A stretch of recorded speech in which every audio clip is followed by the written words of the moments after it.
আসসালামু আলাইকুম রহমতুল্লাহ। আজকে আমরা গাইবান্ধার একটি প্রত্নতান্ত্রিক চর, যেটা মোল্লার চর নামে পরিচিত, অনেক পুরনো একটি চর, এখানে এসেছি।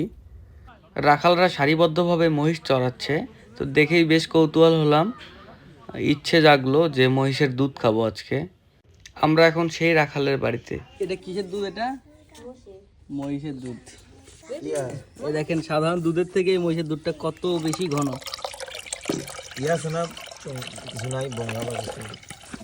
একবারে একবারে ফ্রেশ দুধ তো না? কতক্ষণ আগে এটা ছাকা হয়েছে?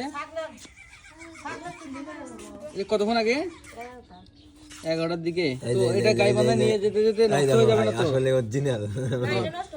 হ্যাঁ, নষ্ট হবে না তো? না, বিকাল সন্ধ্যা হবে, ধরেন 6টা লাগতে পারে। 6টা বাজবে, তাও তাহলে ওই দোকানটা দুটো 10 টাকা দিয়ে হলো। আজকে আমরা মহিষের দুধ খাবো।